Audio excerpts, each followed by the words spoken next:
चलिए आज हम सीखते हैं जीव विज्ञान के विषय से।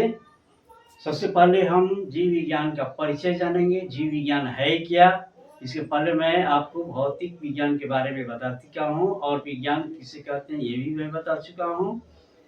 और अब सीख रहे हैं हम लोग जीव विज्ञान के बारे में जानकारी प्राप्त कर रहे हैं कि जीव विज्ञान क्या है। सबसे पहले जीव विज्ञान क्या है इसको जानेंगे। जीव विज्ञान में हम जीवों के बारे में अध्ययन करते हैं, इसको हम लोग जीव विज्ञान कहते हैं। मगर जीव विज्ञान में जो अध्ययन करते हैं तो किस चीज़ का अध्ययन करते हैं? तो जीव विज्ञान में हम मनुष्यों, जीवों के शरीर, कार्य, संरचना, वृद्धि और प्रजनन, विकास, पर्यावरण इत्यादि के बारे में जो अध्ययन करते हैं उसे हम जीव विज्ञान कहते हैं। समझ में आ गया? नहीं समझ में आ गया तो एक बार फिर पढ़ लीजिए या हम पढ़ा देते हैं आपको।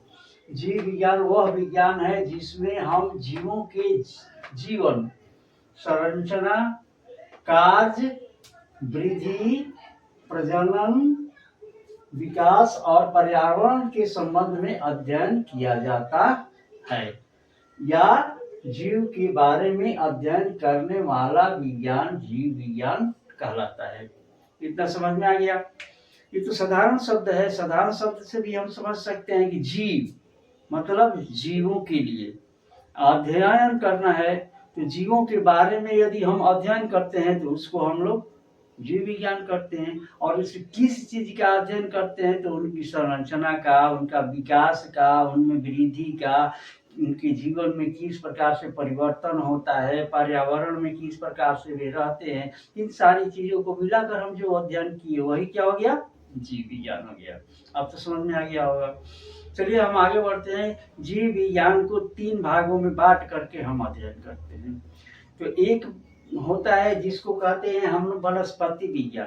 वनस्पति विज्ञान को इंग्लिश में हम लोग कहते हैं बोटनी। तो बोटनी यानी वनस्पति विज्ञान। और इसके जनक को क्या कहते हैं? अर्थात फादर ऑफ बोटनी को थियोफ्रास्टस नाम का एक व्यक्ति थे, दार्शनिक थे, जिन्होंने वनस्पति विज्ञान के बारे में अध्ययन प्रारंभ किया और उन्होंने कई ग्रंथ भी लिखा। इसके बाद आता है प्राणी विज्ञान, जिसको हम लोग जूलॉजी के नाम से जानते हैं। और जूलॉजी में हम लोग अध्ययन करते हैं जीवों के बारे में। तो इस जीवों के बारे में जो जैसे हम, आप, जानवर और वैसे कीट पतंग जिसको हम लोग देख लेते हैं, ऐसे जीवों के बारे में जो अध्ययन करते हैं वो कहलाता है प्राणी विज्ञान, जिसको इंग्लिश में जूलॉजी कहते हैं। और इसके आविष्कारक अर्थात इसके जनक यानी फादर ऑफ जूलॉजी अरस्तु को कहा जाता है। ठीक है। इसके बाद हम लोग सूक्ष्म जीव विज्ञान का अध्ययन करते हैं। सूक्ष्म जीव विज्ञान क्या है? सूक्ष्म जीवों में वैसे जीव जिसको हम लोग अब देख नहीं सकते हैं, जैसे वायरस हो गया, बैक्टीरिया हो गया, इस तरह के जीवों को जब हम अध्ययन करते हैं तो उस विज्ञान को हम लोग कहते हैं सूक्ष्म जीव विज्ञान या माइक्रोलॉजी। और माइक्रोलॉजी को अध्ययन करने के लिए एंटोनी वैन और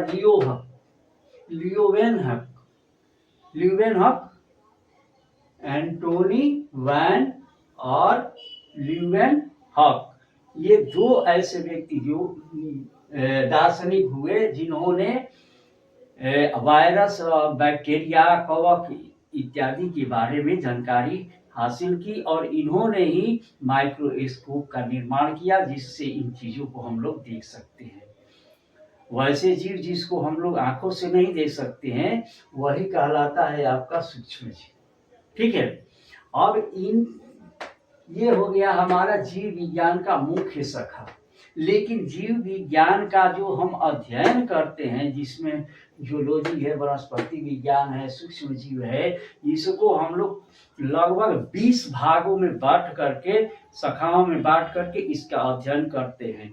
जैसे आप कोई आँख ना कान का इलाज एक अलग करता है, आँख का इलाज करने वाला अलग होता है, पूरे शरीर का इलाज करने वाला जनरल फिजिशियन जिसको कहते हैं वो अलग होता है, हड्डी का इलाज करने वाला डॉक्टर अलग होता है, दांत का इलाज करने वाला जिसको डेंटिस्ट कहते हैं अलग होता है। तो इस तरह की जो भाग हैं, विभाग हैं, इसको लगभग 20 भागों में बांटा गया है। लेकिन हमने करीब 4 ही 5 शाखाओं का यहाँ पर नाम लिखा है जिसको हम लोग मुख्य रूप से जानते हैं।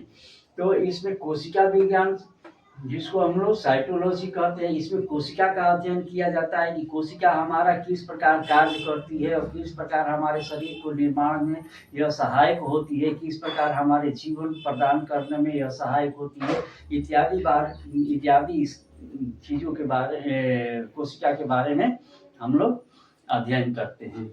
उसी तरह से अनुवंशिकी जिसको जेनेटिक कहा जाता है, जेनेटिक ये वंश बताता है कि किस वंश का है, किस वंश से चलते चलते चलते प्राणी दर पीढ़ी दर पीढ़ी का अध्ययन जो हम लोग करते हैं उस चीज को हम लोग अनुवंशिकी कहते हैं। और उसके आधार पर हम अध्ययन करके और जीवों के बारे में अच्छी तरह से जानकारी प्राप्त करते हैं। इसके बाद आता है परिस्थितिकी जिसको इकोलॉजी कहा जाता है। इकोलॉजी क्या है? जीव और पर्यावरण में संबंध क्या होता है, जितने जीव हैं उन जीवों का पर्यावरण से क्या संबंध है, उसके किस तरह से पर्यावरण में यह रह करके अपने जीवन को व्यवस्थित करता है, अपना जीवन सही ढंग से जीता है, उस चीज के बारे में हम लोग जो अध्ययन करते हैं उसको बोलते हैं परिस्थितिकी। इसके बाद शरीर क्रिया विज्ञान, शरीर जिसको उनको कहते हैं फिजियोलॉजी।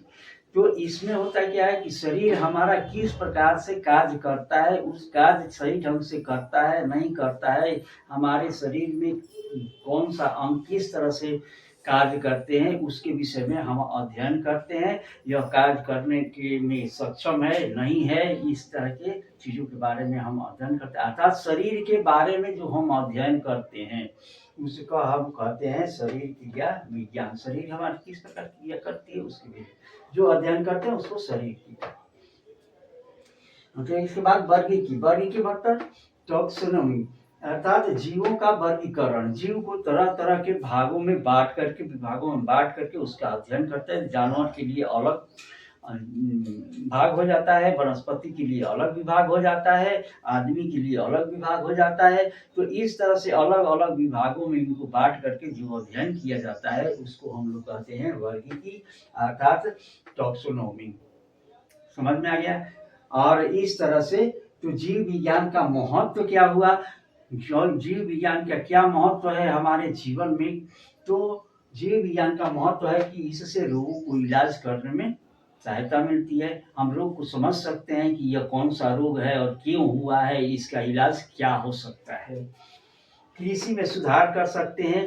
कृषि पहले क्या होता था, पहले एक खेत बोते थे, 5 काठा बोते थे तो उसमें 2 पसेरी 4 पसेरी या 5 किलो 6 किलो गेहूँ बचता था। लेकिन आज हम उसी में टन में इसको गिनते हैं, क्विंटल में गेहूँ उपजा रहे हैं। तो उसमें कृषि में सुधार किया गया। तो इससे कृषि का सुधार भी किया जाता है। पर्यावरण संरक्षण में इसको किया जाता है।